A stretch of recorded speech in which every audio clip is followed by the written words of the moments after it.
नमस्कार, मैं हूं विशाल यादव। सीजीआई सूर्यकांत के घर तक पहुंच गए हैं गुंडे और परिवार वालों को धमका रहे हैं। दोस्तों, हम सभी लोगों को मालूम है कि मोदी राज में जज बनना आसान नहीं है।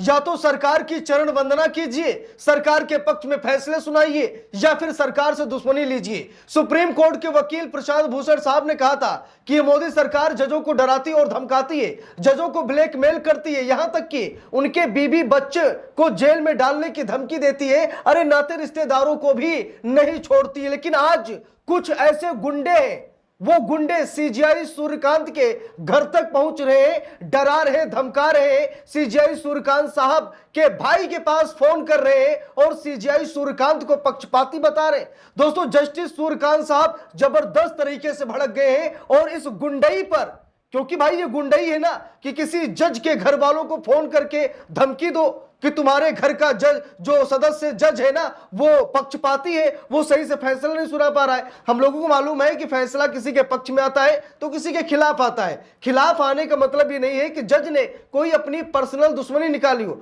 भाई जज हमें क्या जाने, हम अपनी पीड़ा लेकर जाएंगे। अगर मतलब हम सही है तो न्याय करेंगे, अगर हम गलत है तो हमारे साथ स्वाभाविक है कि कानून खड़ा नहीं होगा। और जो सच के रास्ते पर चल रहा है, कानून उसका बचाव करता है। लेकिन कुछ ऐसे गुंडे मवाली हैं जिन्हें लगता है कि नहीं नहीं, हमारे ही पक्ष में फैसला आना चाहिए, और अगर उनके पक्ष में फैसला नहीं आता है तो वैसे ही वो जज को धमकी देने लगते हैं, उनके परिवार वालों को परेशान करने लगते हैं। जस्टिस सूर्यकांत के साहब के सामने साथ ऐसा ही हुआ है।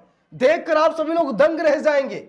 हम लोगों को मालूम है कि अगर देश में खून खराबा होता है ना, अगर हमारे देश में गुंडागर्दी बढ़ती है तो सरकार की अहम भूमिका होती है। सरकार जब गुंडागर्दी पर उतरती है तो आम जनमानस फिर उससे भी ज्यादा गुंडागर्दी करने लगती है। अब दोस्तों यहां पर खबर देखिए, न्यूज 18 की रिपोर्ट है। लिखा भी है, जब सीजीआई सूर्यकांत के भाई को किसी ने किया फोन, चीफ जस्टिस बोले ऐसे लोगों को छोड़ेंगे नहीं चाहे कहीं हो। देख लीजिए जस्टिस सूर्यकांत ने क्या कहा कि ऐसे लोगों को छोड़ूंगा नहीं।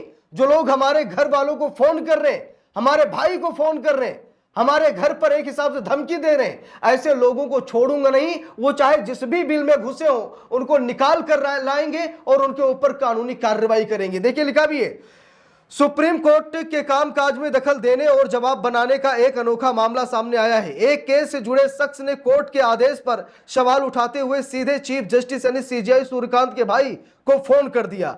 इस जुर्रत पर कड़ी नाराजगी जताते हुए सीजीआई ने भरी अदालत में सख्त चेतावनी दी है कि वो ऐसे तत्वों से पिछले 23 सालों से निपट रहे हैं और आरोपी देश के बाहर भी हुआ तो उसे पकड़ कर लाएंगे। देख लीजिए, सीजीआई सूर्यकांत ने कहा कि ऐसे लोगों को छोड़ूंगा नहीं।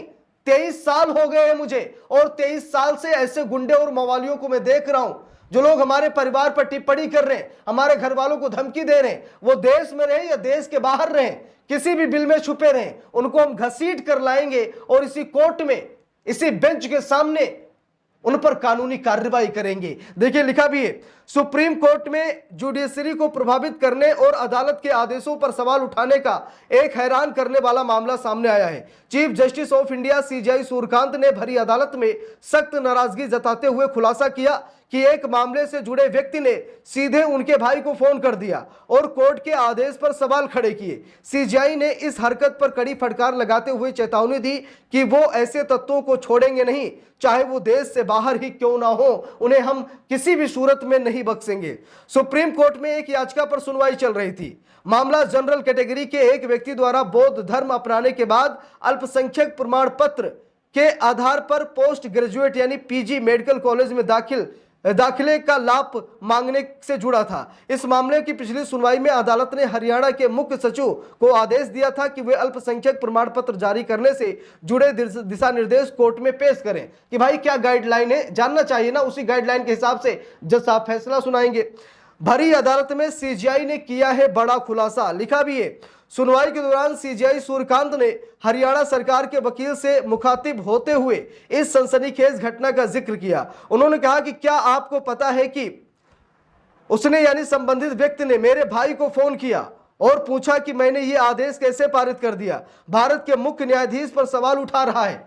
सीजीआई सूर्यकांत ने कहा, वकील साहब से कहा कि उसने मेरे घर पे फोन किया, मेरे भाई को फोन किया और एक हिसाब से डराने धमकाने की कोशिश की और पूछा कि जज साहब ने ऐसा आदेश क्यों सुना दिया।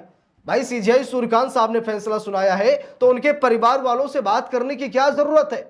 आप बात कीजिए सीजीआई सूर्यकांत से, भाई याचिका दायर कीजिए, ठीक है, ऐसा जो प्रोसेस है उसको फॉलो कीजिए। इसका मतलब ये नहीं कि आप सीधा धमकी देने लग जाएं। देखिए लिखा भी है, भरी अदालत में सीजीआई ने किया खुलासा। लिखा भी है, सुनवाई के दौरान सीजीआई सूर्यकांत ने हरियाणा सरकार के वकील से मुखातिब होते हुए इस सनसनीखेज घटना का जिक्र किया। उन्होंने कहा, क्या आपको पता है कि क्या हुआ है? उसने संबंधित व्यक्ति ने मेरे भाई को फोन किया और पूछा कि मैंने ये आदेश कैसे पारित कर दिया। भारत के मुख्य न्यायाधीश पर सवाल उठा रहा है। 23 सालों से ऐसे लोगों से निपट रहा हूं। सीजीआई ने वकील से कहा कि देखिए 23 सालों से ऐसे लोगों से निपट रहा हूं, आज ये कोई पहली बार नहीं है। न्यायिक प्रक्रिया में इस तरह की बाहरी हस्तक्षेप को और दबाव बनाने की कोशिश पर सीजीआई बेहद सख्त नजर आए। उन्होंने 2 टूक शब्दों में कहा, मैं पिछले 23 सालों से ऐसे तत्वों से निपट रहा हूं, मैं उस व्यक्ति को पकड़ लूंगा भले ही वो भारत से बाहर ही क्यों ना हो। तो बात है दोस्तों कि हम लोगों को लंबे समय से मालूम है कि क्या और कैसे हो रहा है। हम लोग अच्छी तरीके से जानते हैं कैसे जजों पर दबाव डाला जाता है, लेकिन ये दबाव इतना बढ़ जाएगा कि बात घर तक चली जाएगी और सीजीआई सूर्यकांत साहब के भाई को फोन किया जाएगा, उन्हें डराया धमकाया जाएगा कि तुम्हारे भाई ने ये कौन सा आदेश पारित कर दिया, तुम्हारे भाई ने ये कौन सा फैसला सुना दिया। आपराधिक अवमानना की चेतावनी भी सीजीआई सूर्यकांत ने दी। देखिए लिखा भी है, सीजीआई सूर्यकांत ने इस कृत्य को न्यायपालिका की गरिमा के खिलाफ मानते हुए सख्त कार्रवाई के संकेत दिए हैं। उन्होंने वकील को निर्देश दिया कि उस व्यक्ति से स्पष्टीकरण मांगा जाए कि इस हरकत के लिए उसके खिलाफ आपराधिक अवमानना की कार्रवाई क्यों ना शुरू की जाए। भाई उसने मेरे परिवार घर वालों को धमकी दी है, मेरे भाई को फोन किया है, तो क्या उस पर अवमानना की कार्रवाई नहीं होनी चाहिए? वो भी आपराधिक अवमानना की कार्रवाई क्यों ना की जाए? तो सुप्रीम कोर्ट ने स्पष्टीकरण मांगा है, वकील से कहा है कि जाइए स्पष्टीकरण लेकर आइए, पूछिए उससे जिसने धमकी दी है, जिसने मेरे घर पे फोन किया है, जाकर पूछिए उससे कि उस पर आपराधिक अवमानना की कार्रवाई क्यों ना की जाए। तो दोस्तों ये जो ट्रेंड चल रहा है ना, जजों को ब्लैकमेल करने का, जजों को डराने का, धमकाने का, ये जो ट्रेंड चल रहा है ना, उसी का एक हिस्सा है। अगर सरकार राइट टाइम हो जाए और सरकार ऐसी हरकतों को अंजाम ना दे तो मुझे लगता है कि शायद ऐसी घटना घटित नहीं होंगी। लेकिन अब क्या ही किया जाए, देख लीजिए क्या आलम है हमारे देश का। जज किस तरीके से डरे हुए हैं, सहमे हुए हैं, ठीक है। और निचली अदालत के जज तो भाई जमानत याचिका से ही कांप उठते। अगर जमानत दे दे तब दिक्कत, जमानत ना दे तब दिक्कत। यानी कि एक हिसाब से डर का माहौल बनाया जा रहा है।